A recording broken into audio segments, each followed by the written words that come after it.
ഇന്ന് ആഗോള സഭ വിശുദ്ധ അൽഫോൻസാമ്മയുടെ തിരുനാൾ ആഘോഷിക്കുകയാണ്.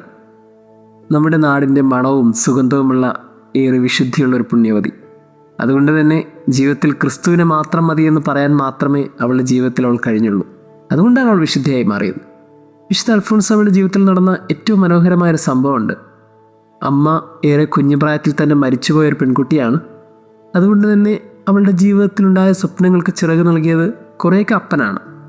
പക്ഷേ അതിനേക്കാളുപരി എവിടേക്കോ കുഞ്ഞിലെ ലഭിച്ച ഒരു ദൈവിക ചൈതന്യത്തിൻ്റെ വെളിച്ചത്തിൽ അവൾ ചിന്തിക്കുന്നത് ഈ ഭൂമിയിലെ എല്ലാ ബന്ധങ്ങളെക്കാളും നല്ലത് ക്രിസ്തുവിൻ്റെ മണവാട്ടിയാകുക എന്നുള്ളതാണ്. അതുകൊണ്ട് അവൾ കോൺവെൻറ്റ് ചേരാനായിട്ട് ആഗ്രഹിക്കും. ഒത്തിരി ആഗ്രഹമാണ്. പക്ഷേ ഏറെ സുന്ദരിയായ ഈ പെൺകുട്ടി വിവാഹപ്രായത്തുമ്പോൾ ഒത്തിരി വിവാഹാലോചനയായിട്ട് വരികയാണ്. ഭാര്യ ഇല്ലാത്തതുകൊണ്ട് തന്നെ അവളുടെ അപ്പനും ആരുടെയെങ്കിലും കയ്യിൽ പിടിച്ചേൽപ്പിച്ചിട്ട് ജീവിതത്തിൽ സമാധാനത്തിലിരിക്കണമെന്നൊക്കെ ആഗ്രഹിക്കുന്നുണ്ട്. ഈ നിമിഷത്തിൽ ഇവൾക്ക് മനസ്സിലാകുന്നുണ്ട് ബന്ധുക്കളുടെയും സുഹൃത്തുക്കളുടെയൊക്കെ വാക്കുകളിലൂടെ ഇവളുടെ സൗന്ദര്യമായിരുന്നു അതിന് ശാപം. ഇവൾക്ക് കോൺവെൻറ്റ് പ്രവേശിക്കാൻ പറ്റുന്നില്ല. കാര്യം അത്ര സുന്ദരിയാണ്. ഇവളുടെ വിവാഹം കഴിക്കാനായിട്ട് ഒത്തിരി യുവാക്കളന്ന് കാത്തിരുന്നു. അന്ന് ആ പെൺകുട്ടി ശരീരം വിരൂപമാക്കാൻ വേണ്ടി ഒരു തീക്കൂനിൽ ചെന്ന് നിൽക്കുന്നുണ്ട്. അങ്ങനെ തീക്കൂനയിൽ പോയി തന്നെ നിർത്തിയിട്ട് അവൾ തൻ്റെ ശരീരത്തെ വിരൂപയാക്കും. അങ്ങനെയൊക്കെ ഒരു അസാധാരണ പ്രയത്നത്തിലൂടെയാണ് അവൾ കോൺവെൻറ്റിലേക്ക് പ്രവേശിക്കുന്നത്. പിന്നീട് വിശുദ്ധിയുടെ ഓരോ നാളുകളും അങ്ങനെ സുന്ദരമായി അവളുടെ മുമ്പിൽ കടന്നുപോയി. പ്രിയമുള്ളവരെ, ക്രിസ്തുവിനെ സ്വന്തമാക്കണമെന്നുള്ളൊരു ആഗ്രഹം കൊണ്ട് ഒരു കുഞ്ഞു പെൺകുട്ടി തൻ്റെ ജീവിതത്തിൽ എന്തും നഷ്ടപ്പെടുത്താൻ തയ്യാറായ ഒരനുഭവം പണ്ട് സെമിനാരിൽ കയറി ആദ്യ വർഷം വായിച്ചത് ഇന്നും ഹൃദയത്തിൽ തളം കെട്ടി കിടക്കുന്നുണ്ട്. ഇത് സുവിശേഷം വായിച്ചപ്പോൾ ആ ആഗ്രഹം സുവിശേഷത്തിൻ്റെ ആഗ്രഹമായിരുന്നു എന്ന് തെളിച്ചം കിട്ടുകയാണ്. സ്വർഗരാജ്യം എന്താണെന്ന് ക്രിസ്തു എന്ന് സുവിശേഷത്തിൽ പറയുകയാണ്. ഒരുവൻ വയലിൽ പാകിയ കടുകുമണിക്ക് സദൃശ്യമാണ് സ്വർഗരാജ്യം. അത് എല്ലാത്തിനേക്കാളും ചെറുതാണ്. പക്ഷെ വളർന്നു കഴിയുമ്പോൾ അത് മറ്റു ചെടികളെക്കാളും വലുതാകും. ആകാശത്തിലെ പറവകൾ വന്ന് ആ ശിഖരത്തിൽ ചേക്കേറും. അങ്ങനെ വലിയൊരു വടവൃക്ഷമായി തീരും. അതുപോലെ തന്നെയാണ് പുളിമാവിന് സദൃശ്യമാണ് ദൈവരാജ്യം. ചെറിയ കാര്യം മതി, പക്ഷേ അതിൻ്റെ ഇമ്പാക്റ്റ് വലുതാണ്. ഇതാണ് അൽഫോൻസാമ്മയുടെ ജീവിതത്തിൽ സംഭവിച്ചത്. അവളുടെ ആഗ്രഹം ഒരു കൂരയ്ക്ക് കീഴിലെ ആഗ്രഹമായിരുന്നു. പക്ഷേ ഉള്ളിൻ്റെ ഉള്ളിൽ സൂക്ഷിച്ച ആഗ്രഹത്തെ പിന്നീട് കത്തോലിക്ക സഭയ്ക്ക് മുഴുവനും അത് വിശുദ്ധിയുടെ പരിമളം വീശി. അവളൊരു കോൺവെൻറ്റിനകത്ത് ജീവിച്ച വിശുദ്ധിക്ക് പിന്നീട് കേരള സഭയിൽ മാത്രമല്ല, ഭാരതീയ സഭയിൽ മാത്രമല്ല, ആഗോള സഭയിൽ പോലും അത് വലിയൊരു ഇമ്പാക്റ്റ് ഉണ്ടാക്കി. അതാണ് വിശുദ്ധിയുടെ ഒരു പ്രത്യേകത. ക്രിസ്തുവിനെ നേടണമെന്ന് പറഞ്ഞ് ആരെങ്കിലുമൊക്കെ എക്സ്ട്രാ എഫേർട്ട് എടുക്കാൻ തയ്യാറാകുന്നുണ്ടെങ്കിൽ അവരുടെ ഇമ്പാക്റ്റ് അവർ പോലും ചിന്തിക്കാത്തതായിരിക്കും. ഇന്ന് എത്ര മനുഷ്യരാണ് അവളുടെ കല്ലറയ്ക്ക് മുന്നിൽ മുട്ടുകുത്തിന്ന് പ്രാർത്ഥിക്കുന്നത്? എത്ര മനുഷ്യരെയാണ് അവൾ മാനസാന്തരപ്പെടുത്തുന്നത്? എത്ര മനുഷ്യർക്കാണ് അൽഫോൻസാമ്മ ക്രിസ്തുവിലേക്ക് എത്തുന്ന ഒരു ചാലകമായി മാറുന്നത്? പ്രിയമുള്ളവരെ, നമ്മളൊക്കെ ചെറുതാണ്. അത്ര വലിയ മേന്മ പറയാനുള്ള ജീവിതമോ അത്ര മുഖസ്തുതി പറയാവുന്ന ജീവിതമോ ഒന്നുമല്ല നമ്മുടേത്.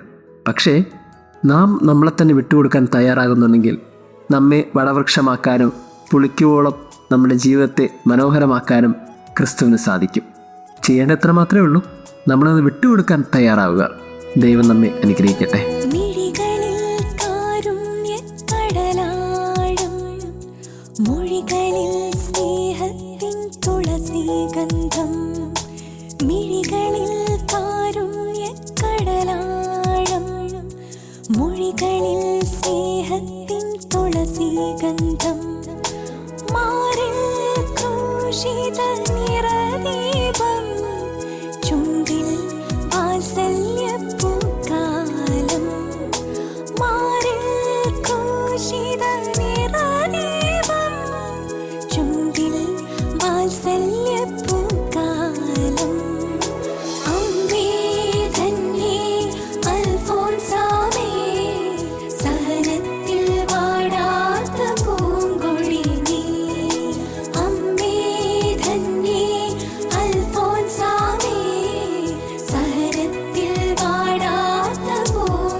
തിരുപാതി ജീവിതം നേദിച്ച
മാറ്റിയിടുവാനായി അമ്മേ നിൻ മാധ്യസ്ഥം തേടുന്നിതാ. നിന്നാത്മാവിൻ ആനന്ദം എന്നാത്മാവിൽ നീ പകരണമേ. നിന്നാത്മാവിൻ ആനന്ദം എന്നാത്മാവിൽ നീ പകരണമേ. മിഴികളിൽ കാരുണ്യക്കടലാഴം, മൊഴികളിൽ സ്നേഹത്തിൻ തുളസീഗന്ധം, മാറിൽ ക്രൂശിത നിറദീപം, ചുണ്ടിൽ വാത്സല്യ